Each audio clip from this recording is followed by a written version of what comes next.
The phone rang at 5:42 in the afternoon, and I was standing in a briefing room at Fort Bragg with a laser pointer in my hand when my whole world tilted sideways. 12 seconds. That's all the video was. 12 seconds of my 75-year-old mother hitting the linoleum floor of the diner she'd run for 40 years, her glasses skittering under a booth, while a grown man stood over her laughing. 12 seconds. And I knew before the video even finished playing that nothing in my life was ever going to be the same again. I want to tell you something about silence. Real silence, the kind that has weight to it, the kind that presses down on your chest like a hand. I've heard it in combat zones in the 2-second gap between an incoming round and the explosion that follows. I've heard it in hospital corridors at 3 in the morning. But I had never heard it the way I heard it that Tuesday afternoon standing in a conference room with 12 other officers when my phone buzzed against the table and I saw my neighbor Carol's name on the screen. I almost didn't answer it. We were in the middle of a logistics review, and Colonel Rennick was mid-sentence about supply chain redundancies. But something in me, call it instinct, call it 20 years of learning to trust the small alarm bells your body rings before your mind catches up, made me pick it up. Nicole. Carol's voice was shaking so hard I almost didn't recognize it. Nicole, you need to see this. Right now. Your mom. That was as far as she got before the video came through. I stepped into the hallway. My hands were steady. They're always steady. It's the one thing the Army beat into me so deep it doesn't even feel like discipline anymore. It feels like bone. But something underneath my ribs was not steady at all. I pressed play. The diner. My mother's diner, the one with the cracked red vinyl booths and the bell over the door that's been ringing since before I was born. Evelyn Turner standing behind the counter in her apron, the one with the coffee stain shaped like Ohio that she refuses to throw away. And a man young, maybe early 30s, built like he spent a lot of time in a gym, and not enough time anywhere else leaning across that counter with his finger in her face. I couldn't hear what he was saying at first. The phone that captured it was too far away, held low, half-hidden, someone scared to even be filming. But I could see my mother shaking her head. I could see her small hands, the hands that used to braid my hair before school, coming up in a gesture I know better than my own name, the gesture that means I won't. I won't sign, I won't sell. And then he hit her. Not a shove, not an accident. An open-palmed slap that snapped her head sideways and put her on the floor before she even understood it was happening. The sound of it came through, tinny and flat on my phone's speaker, but I swear to God I felt it in my own jaw. The diner was full. I could see them in the background, regulars, people I've known since I was 6 years old. People who used to slip me extra pancakes when my mother wasn't looking. Nobody moved, nobody said a word. They just watched a 75-year-old widow get knocked to the ground in the restaurant she built with her own hands, and not one of them stood up. The man straightened his jacket. He looked almost bored, the way you look bored after finishing a chore you've done 100 times before. And then he said the words that I would hear on a loop for the rest of that day, the rest of that flight home, the rest of my life? Probably. Around here I do whatever I want. I stood in that hallway at Fort Bragg with the phone still in my hand, and something in me went very quiet and very cold. Not the panic kind of cold, the other kind. The kind I'd felt exactly twice before in my life, once in a convoy outside Kandahar, when I realized we'd driven into something we shouldn't have, and once at my father's funeral watching them fold the flag into a triangle and hand it to my mother's shaking hands. I requested emergency leave standing in that hallway. I didn't sit back down at the table. I didn't finish the briefing. Colonel Rennick found me 20 minutes later throwing files into my bag and just nodded the way people nod when they can see in your face that there's no version of this conversation that ends with you staying. The drive to the airfield took 11 minutes. I don't remember most of it. What I remember is my father's voice, the one memory that kept surfacing no matter how hard I tried to push it back down. He said it to me the week before he died, sitting on the porch with a glass of iced tea, sweating a ring onto the wood, watching the sun go down over land that had been in our family for 3 generations. Nicole, he'd said in that low, even voice he used when he wanted you to actually listen instead of just hear. Whatever happens to this family and something's coming, I can feel it. You don't use that uniform to get even with anybody. You hear me? The uniform is not a weapon for revenge. It's a promise you made to something bigger than yourself. I hadn't understood it then. I was 38, freshly promoted, more interested in troop readiness reports than my father's cryptic warnings about a something he wouldn't name. Now, watching my mother's body hit that floor over and over again on a 12-second loop, I understood exactly what he meant. And I made myself a promise of my own right there in the front seat of my car with the engine running and my hands finally starting to shake. This time I will not use force. I will use the law, and I will not stop until every single person who let this happen understands exactly what they've done. The flight home felt endless and instant at the same time the way grief does. I stared out the window at the clouds thinning into a Carolina dusk, and somewhere over North Carolina I stopped being Lieutenant Colonel Turner Battalion, Commander Decorated Officer. I became something older than my rank, something that had nothing to do with the eagle on my collar. I became somebody's daughter coming home. The wheels touched down just after 10 that night. I walked off that plane in the dark, my duffel bag over one shoulder, and whatever they saw in my eyes when I stepped onto that tarmac, my driver told me later it scared him a little. I don't doubt it for a second. Because for the first time in my career, I wasn't thinking about mission objectives or rules of engagement. I was thinking about a bell over a diner door and a woman who deserved so much better than what this town had just shown her. The hospital smelled like every hospital smells, that mix of antiseptic and fear that never quite washes out of your memory once you've spent enough time in one. I found her room on the 3rd floor, and I stood outside the door for exactly 4 seconds before I could make myself walk in because I needed those 4 seconds to arrange my face into something that wouldn't scare her. She was smaller than I remembered. That's the thing nobody tells you about seeing your parents after something like this. They shrink. Not literally, but somehow the bed swallows them, and the blue paper gown makes them look like a stranger wearing your mother's face. Her left arm was in a sling, her shoulder fractured, and there was a bruise blooming purple and yellow along her cheekbone that made my stomach turn over. She saw me and her whole face changed. Not relief exactly, something closer to dread. "Nicole." Her voice was thin but sharp, the same voice that used to catch me sneaking out my bedroom window at 16. "You didn't need to fly all the way home for this." I sat down in the plastic chair beside her bed and took her good hand in both of mine.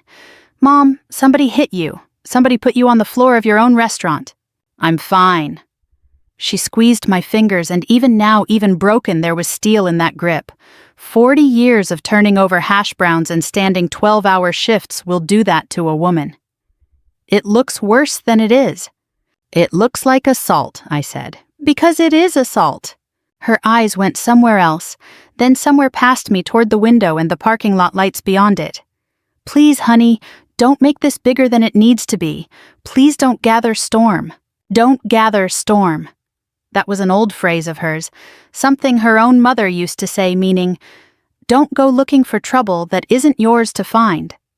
But this trouble had walked right into her diner and put its hand on her face, and I would not let that phrase talk me out of what I already knew I had to do. "I'm not gathering anything, Mom. I'm just going to find out what happened." She didn't answer. She just closed her eyes, and I sat there another 20 minutes listening to the soft mechanical beep of the monitor, memorizing the rise and fall of her chest, before I finally kissed her forehead and told her I'd be back in the morning. The diner when I got there looked like a crime scene that everyone had agreed to pretend wasn't one. The booths were empty, except for 2 old-timers nursing coffee in the corner, the overhead lights buzzing too bright for how quiet the room had gone. I asked the waitress on shift, a young woman named Kayla, who used to babysit for the Hendersons down the road, what she'd seen. "I didn't see nothing," she said, not meeting my eyes, wiping down a counter that was already clean. "I was in the back." I asked the cook. Same answer, different words. I asked the 2 old men in the corner booth, men who had been coming to this diner every single morning of my childhood, men my mother had fed on credit more times than either of us could count when times were hard. "Didn't see a thing, Nicole," one of them said, and I watched his hand tremble slightly around his coffee cup as he said it. I want you to understand what that felt like. Not anger, not yet. Something colder and stranger, the specific dislocating feeling of standing in a place that has known you your whole life, and realizing it has decided collectively silently to look the other way. I asked to see the security camera footage. The owner of the building, not my mother, she only leases the space, told me the system had glitched that afternoon. No footage. Convenient, tidy, and about as believable as a $3 bill. I went to the sheriff's office next, still in my travel clothes, my army ID tucked in my back pocket, because I wasn't ready yet to pull that particular card. Sheriff Don Harper had the kind of face that had learned over decades exactly how to look sympathetic while telling you nothing at all. "Ms. Turner." He said not Colonel Ms., which told me he already knew exactly who I was and had decided not to acknowledge it. "I understand you're upset, but from what my deputy gathered, this looks like your mother had some kind of fall." "A fall." I said it flat, letting the two words sit there between us like something rotten. Elderly folks, sometimes they lose their balance. It's sad, but it happens. He shrugged, a small, practiced gesture. Without clear video evidence, without a single witness willing to go on record, there's not much of a case to build Ms. Turner. I looked at that man for a long moment, long enough that his eyes flicked away from mine first. 20 years in the military teaches you to read a room, to read a man's posture, and the way his hands move when he's lying, versus when he's telling the truth. Sheriff Harper's hands were folded very still on his desk, and his eyes would not hold mine, and every instinct I had sharpened on years of interrogations and briefings and battlefield judgment calls told me this was not incompetence. This was a decision. Somebody had made a decision, and Sheriff Harper was simply following it. I walked out of that office into the parking lot and stood there a moment under a sky gone the color of a fresh bruise, and I let myself feel just for 30 seconds the full weight of what I was up against. Not one angry man. A whole town that had learned over years I didn't yet understand to keep its head down and its mouth shut. That night, back at my mother's empty house, sitting at her kitchen table with a cup of coffee gone cold in front of me, there was a knock at the door. Soft, hesitant, the kind of knock that belongs to someone checking over their shoulder before they make it. It was Kayla, the young waitress from the diner. She was out of her uniform now, wearing a hoodie with the hood half up like she was trying to disappear inside it. She didn't say much. She just handed me her phone already open to a video file and said, "I filmed more than what got sent around. I was scared to show anyone, but your mom's always been good to me." I watched it standing right there in the doorway, the porch light throwing long shadows across the yard. And there, in the background of the footage, half hidden behind a rack of pie tins, stood a tall man in an expensive gray suit, watching the entire thing unfold with his arms crossed, and no expression on his face at all. Not shock, not concern. Just the flat, patient look of a man observing something proceeding exactly according to plan. I didn't know his name yet, but I would. Kayla told me his name before she left that night, standing on the porch with her arms wrapped around herself against the evening chill. Wade Kane. The man who owned half the commercial property in this county and most of the men who worked in it, including apparently the sheriff's department. I didn't sleep that night. I sat at my mother's kitchen table with a legal pad and a cup of coffee that went cold twice, and I did what 20 years in the Army had trained me to do better than almost anything else. I started building a picture, one piece of intelligence at a time.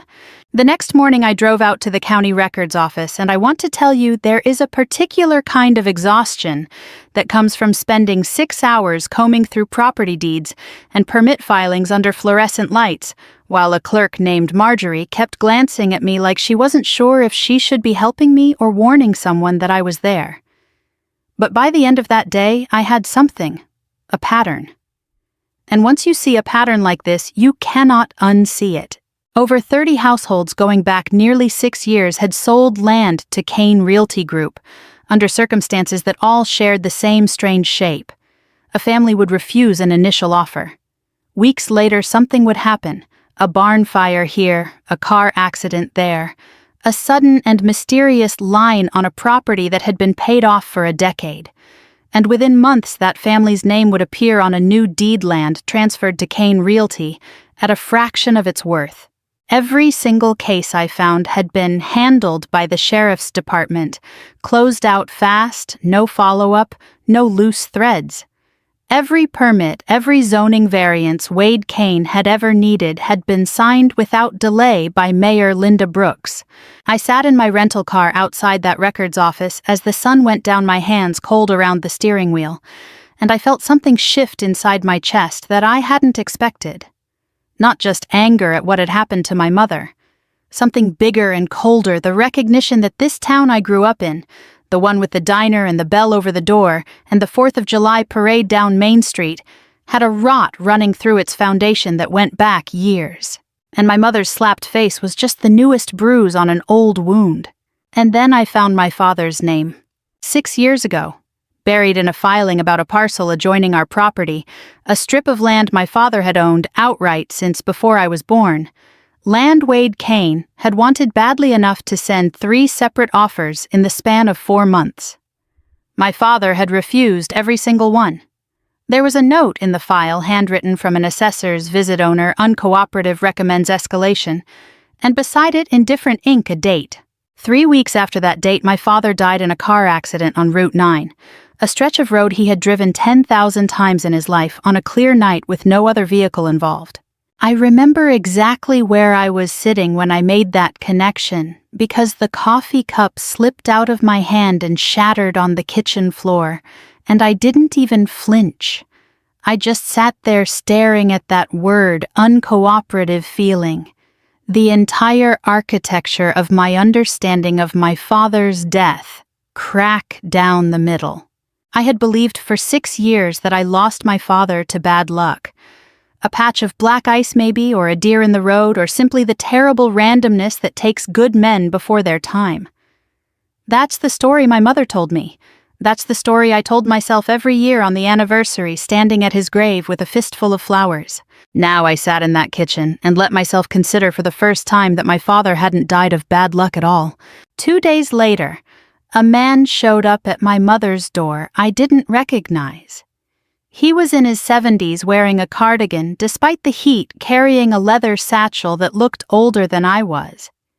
He introduced himself as Harold Weiss, a retired attorney who had practiced in this county for 40 years before Wade Kane, in his words, made it impossible to practice honestly here anymore. He sat at that same kitchen table, the one with the coffee stain I still hadn't wiped up, and he opened that satchel like a man unburdening something he'd carried far too long. "Your father came to me," he said, "about 6 weeks before he died. He'd figured out what Kane was doing, not just the land grabs, the whole machine behind it. The falsified appraisals, the kickbacks to the sheriff's office, the permits Linda Brooks was signing in exchange for a piece of every deal." He slid a folder across the table.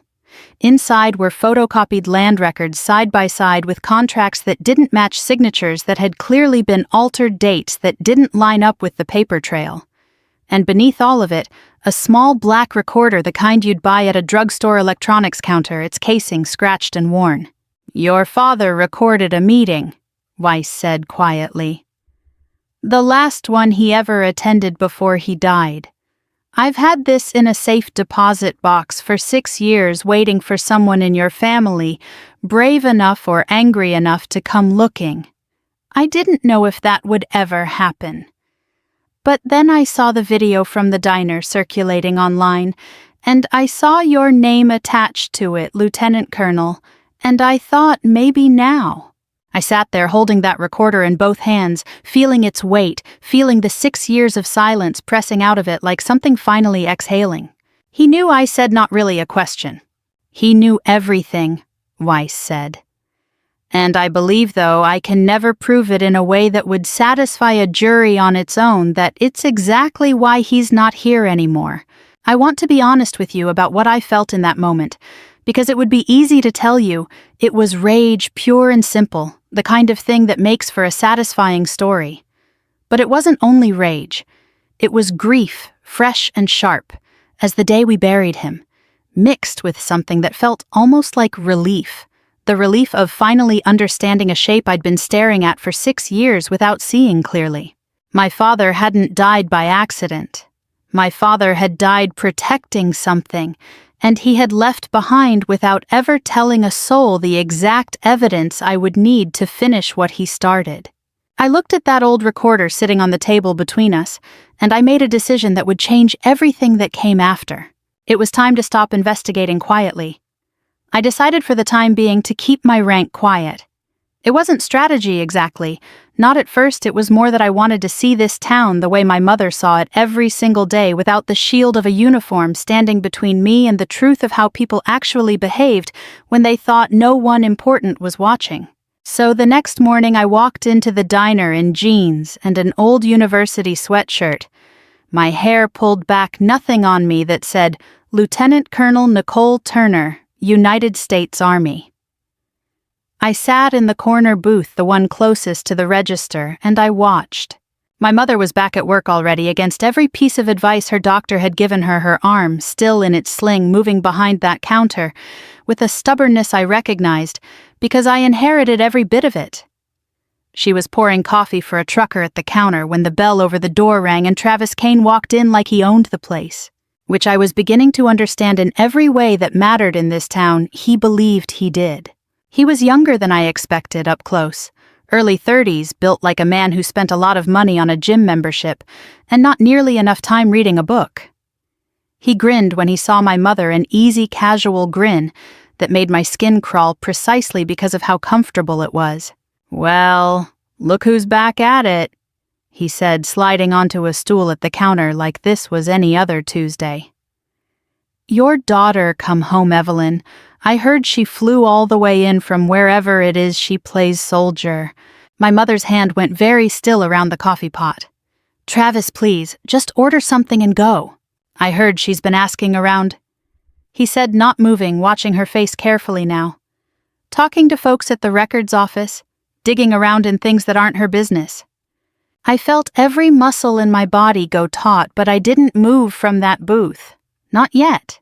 "She's just worried about her mother," Evelyn said, quiet, careful, the voice of a woman who has spent years learning exactly how much pressure a situation can take before it breaks. Any daughter would be. Travis's eyes drifted around the diner, and I watched him clock every face in the room, cataloging who was watching, who was pretending not to. Then his eyes landed on me. Just another woman in a booth as far as he knew. Nobody worth a second look. I stood up anyway. I walked to the counter close enough that he had to turn on his stool to face me. "You must be Travis," I said, my voice even flat, the same tone I use when I'm briefing officers on something they don't want to hear. "I'm Nicole, Evelyn's daughter." Something flickered across his face, recognition maybe, or the first faint prickle of caution. But it didn't last. He leaned back, propped an elbow on the counter, and let that easy grin spread wide again. "Oh, this is the one. The soldier girl." He said soldier girl like it was something you'd scrape off a boot. "Your mama been telling me all about you." "I doubt that," I said. "Let me give you some advice since you're new back in town." He leaned in slightly, dropping his voice like he was doing me a kindness. "Around here, I'm the law. You go around asking questions, digging through records that aren't yours to dig through. It doesn't end well for people. Ask your daddy." The room went very quiet. I felt something in my chest turn to iron. "My father died 6 years ago," I said, keeping my voice level, even as every word he'd said rearranged itself into a threat I understood with total clarity. "In a car accident." "That's right." Travis smiled wider like we were sharing a joke. "Car accidents happen, especially to people who don't know when to leave things alone." I did not raise my voice. I did not clench my fist, though God knows every instinct in my body wanted me to. I simply looked at him the way I've looked at insurgent commanders across a negotiating table, the way I've looked at men who believed their power made them untouchable. And I said very quietly, "No." He blinked. "No what?" "No, it's not going to end well for you." I let that sit a moment. "The law is coming. It's just a little late." He stood up off that stool fast, his chair scraping loud against the floor, and shoved my shoulder not hard enough to be arrestable, calculated exactly to that line, the way a man who's done this before knows precisely how far he can go. "Watch yourself," he said, all the humor gone from his voice now. That's when the door opened and Sheriff Harper walked in like he'd been called, like he'd been waiting somewhere close by for exactly this moment. He didn't even look at Travis. "Ms. Turner," he said to me, "I think it'd be best if you left the premises. Don't want any trouble." I stared at him. My own mother's diner and the sheriff was telling me the victim's daughter to leave, while the man who'd assaulted her stood 2 feet away with his chest puffed out. And that is the exact moment 2 black SUVs pulled up outside engines idling, and every head in that diner turned toward the windows. A man in army dress uniform stepped out of the lead vehicle, and I recognized him instantly.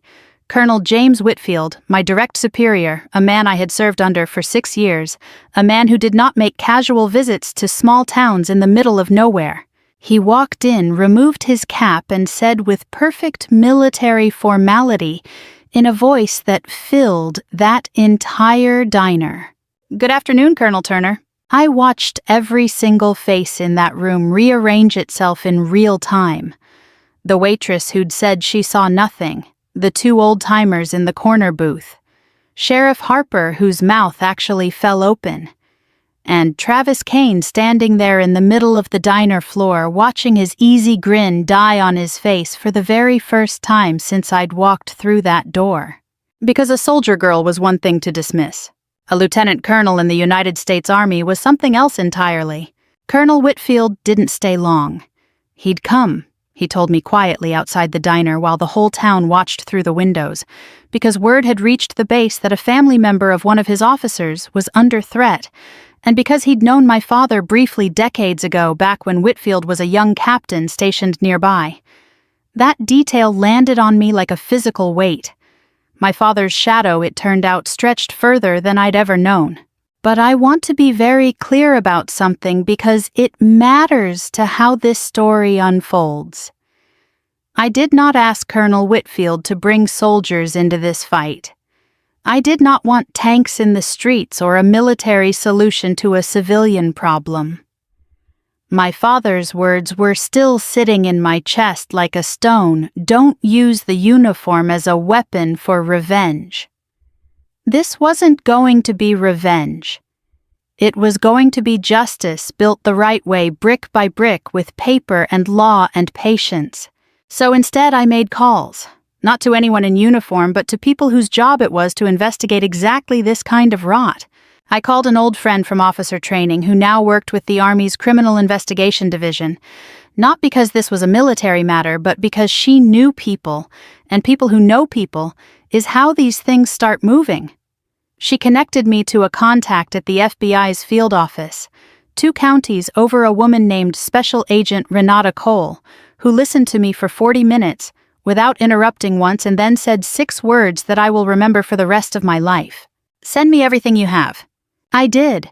Harold Weiss's recorder, the land records, the photocopied contracts with signatures that didn't match, the pattern of 30-plus households across 6 years. Everything. Within a week, the Department of Justice had opened a preliminary inquiry into potential racketeering, and the Office of the Inspector General had flagged the Sheriff's Department for a pattern of conduct review going back a decade. I sat in my mother's kitchen, reading emails from federal investigators I had never met, feeling something I hadn't felt in a very long time. The specific quiet satisfaction of watching a machine larger than any one person's cruelty finally begin to turn. The investigation moved into the county's finances, tracing wire transfers between Kane Realty Group and accounts connected to Sheriff Harper and Mayor Linda Brooks. What they found wasn't subtle once someone with the right authority started looking. Money moving in patterns too regular to be coincidence, always timed within weeks of a new deed transfer. Always structured just under the reporting thresholds that would have triggered automatic scrutiny. Except automatic scrutiny doesn't work when the person supposed to trigger it is on the payroll. Meanwhile, something else was happening that none of us had planned for. Kayla's video, the 12-second clip that started all of this, had made its way onto social media, shared first by someone in town, then by a local news station, then picked up by a national outlet looking for a story about small-town corruption. Within 4 days, it had been viewed nearly 9 million times. I did not orchestrate that. I want to be honest about that because it would be easy telling this story to make myself out as some kind of mastermind pulling every string. I wasn't. The video simply existed, and it was ugly. And America has always had an appetite for watching ugly things get exposed to sunlight. What the exposure did, though, was give other people courage. That's the part that still catches in my throat when I think about it. A woman named Dolores Fitch, whose family farm had been sold to Kane Realty 4 years earlier, under circumstances eerily similar to what I'd found in the records, came forward, publicly gave an interview on camera, said the words out loud that she'd apparently been too afraid to say to anyone for years. They burned my barn to make me sign. Then came a man named Curtis Odom, then an elderly couple named the Hendersons. The same Hendersons whose kids I used to babysit for then 4 more families, whose names I recognized from my long night at the county records office. One by one they stepped into the light, and I understood something about fear that I don't think I'd ever fully understood before, despite years of leading soldiers into genuinely dangerous places. Fear isolates people. It convinces each person that they're the only one who saw what they saw, the only one carrying what they're carrying. All it takes to break that isolation is one person going first. I like to think Kayla handing me her phone on that porch was the first domino. But really, if I'm being honest with myself, I think it was my mother refusing to sign, refusing to sell, even after everything. Some kinds of courage are loud. Hers was quiet, and it had been holding this whole rotten structure at bay for years without any of us realizing it. Sheriff Harper predictably panicked. 2 weeks into the federal inquiry, one of his deputies working a night shift noticed him hauling boxes of physical files out of the evidence room into the trunk of his personal vehicle at 11 at night. That deputy, God bless him, took photos on his own phone before he lost his nerve, and sent them anonymously to Agent Cole's office the next morning. It didn't matter in the end. We'd already had copies of everything that mattered for weeks. Harold Weiss, it turned out, had made 3 separate sets of duplicates of every document in his satchel, stored in 3 different safe deposit boxes, across 2 states, a habit he told me he'd developed 40 years ago after watching a different case get buried by a different set of powerful men. Paper only disappears. He told me, if you only keep 1 copy. The FBI obtained a search warrant for the sheriff's office on a Thursday morning. I stood across the street with my mother, her arm finally out of its sling, watching federal agents carry out boxes and computer equipment, while Sheriff Don Harper stood in the parking lot in his uniform, stripped of any authority to stop what was happening. His face the exact color of old ash. My mother reached over and took my hand, the way she used to when I was small, and the world felt too big and too loud. "Your father would be proud of you," she said. I didn't trust myself to answer her. I just held her hand a little tighter and watched justice, slow and unglamorous, and entirely without violence, finally begin to arrive.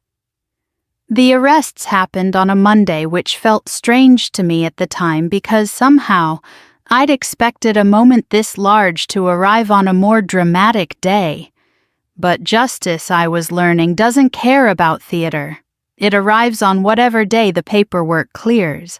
Federal agents took Travis Kane into custody first at 7 in the morning at the gym, where he worked out every day like clockwork, a habit that made him easy to find and easier still to arrest without incident. I heard later that he didn't resist, that he simply stood there in his workout clothes while an agent read him his rights, his face blank in a way that people who knew him said they'd never seen before. Wade Kane was harder to reach. He had lawyers on retainer who tried for 3 frantic hours to negotiate some kind of delay, some kind of quiet surrender that would spare him the indignity of handcuffs in front of his office staff. The DOJ wasn't interested in sparing him anything. By 10 that morning, Wade Kane, the man who had built half this town and quietly broken the other half, was walked out of his own real estate office in restraints, past a small crowd that had gathered on the sidewalk, people who had watched him drive past in his black Escalade for 20 years without ever once looking any of them in the eye. Sheriff Don Harper was arrested at his home, the search of his office having already produced enough financial records to make resistance pointless. 2 county commissioners went down with him, men whose names I recognized from zoning approval documents stretching back years, men who had signed off on every variance and permit Wade Kane ever needed in exchange for envelopes that showed up with grim regularity on the 15th of every month. Kane's longtime attorney, the same man who had drafted half the falsified contracts I'd found in Harold Weiss's satchel, was indicted the same week on charges of fraud and obstruction. Mayor Linda Brooks didn't wait to be arrested. She resigned that same afternoon, standing in front of the county courthouse in a navy blue suit, reading a statement that used the word misunderstanding 4 times, and the word accountability not once. 2 days later, federal agents charged her anyway. Resignation, it turns out, isn't a form of immunity. I want to tell you about the recording, because it mattered more than I expected it to.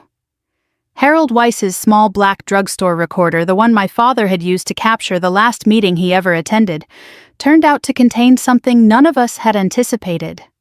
Not just my father's calm, measured voice asking pointed questions about falsified appraisals. It contained Wade Kane's own voice, unmistakable, agreeing to terms that amounted to an open confession of the entire scheme, recorded 6 years earlier, by a man who must have known on some level that he was documenting the exact evidence that might one day matter more than his own safety.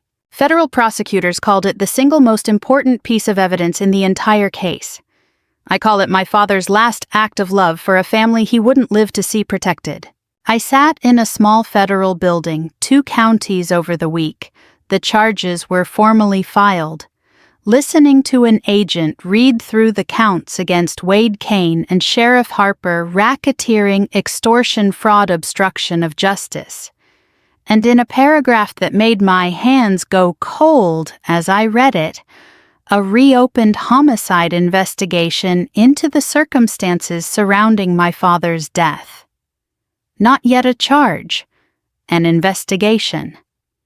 But after 6 years of believing I'd lost my father to bad luck, even the word investigation felt like something breaking open inside my chest. Travis Kane, out on a bond his father's lawyers had scrambled to arrange, found me one last time before the arraignment. It was in the parking lot outside the courthouse of all places, gray sky overhead cameras from 3 different news vans setting up 30 yards away. He looked smaller than he had in the diner. Not physically, he was still built the same way, but something in him had deflated the swagger, gone out of it entirely. "This is all because of one slap," he said, and his voice cracked slightly on the last word, disbelief and something like genuine confusion tangled together. "You did all this because I hit an old woman." I looked at him for a long moment. I thought about my mother's hands shaking around a coffee pot. I thought about 30 families who'd lost their land to fear, dressed up as bad luck. I thought about my father driving home on a clear night on a road he knew better than his own hands. 3 weeks after an assessor's file noted him as uncooperative. "No," I said, "it's not because of one slap." He waited, and for the first time since I'd met him, I saw something like real fear cross his face. "It's because for decades, I said, people like you and your father decided you were above the law, that the law was something other people had to follow. My mother refused to sell her diner, and instead of taking no for an answer like a decent human being, you decided the answer didn't matter. That's not one slap, Travis. That's a whole philosophy of cruelty, and it finally ran into someone who wasn't willing to look away." He didn't say anything else. He just turned and walked toward the courthouse doors, flanked by his lawyer, his shoulders no longer squared with the confidence I remembered from that first day at the diner counter. I stood in that parking lot a while longer after he'd gone inside, watching the news vans finish setting up, watching reporters check their microphones, watching this strange, ordinary Monday become the day an entire corrupt structure came apart at its seams, because one video 12 seconds long had traveled further than anyone who filmed it could have imagined. My mother called me that evening. She'd watched the arrests on the local news, sitting in her own living room in the house my father built, and her voice when I answered had something in it I hadn't heard in years. Relief, real unguarded relief. "It's over," she said quietly. I didn't correct her, though. I knew in the way you know these things after 20 years of watching how justice actually moves through the world, that it wasn't quite over yet. There would be trials. There would be appeals. There would be a homicide investigation into my father's death that might take months or years to reach any kind of conclusion. But something essential had ended that Monday all the same. The silence had ended. The fear that had kept an entire town looking the other way for years had finally cracked open. And in its place, for the first time since I could remember, something like hope was beginning to take root. A year moves differently when you've spent it watching a broken thing slowly get rebuilt.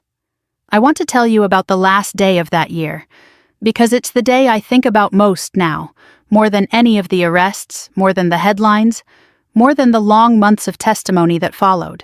The diner had been closed for renovations for 6 weeks that spring. Not because it needed to be. The old bones of the place were fine. The same cracked booths could have gone another 20 years if my mother had let them, but because the town had decided almost without anyone officially deciding anything that this building deserved to be more than it had been. Donations came in from 3 states. A contractor from 2 towns over did the framing work for free. Told my mother he'd grown up eating her pancakes on Sunday mornings, and this was the least he could do. People I'd never met sent letters with checks folded inside, some for $5, some for $500, all of them saying some version of the same thing: "Thank you for not staying quiet." I flew home for the reopening. I wore my dress uniform that day, not because I wanted attention, but because my mother asked me to, and there are very few requests from that woman I've ever been able to refuse. The whole town showed up. I mean, that literally Main Street was closed off, folding chairs set up on the sidewalk. A local band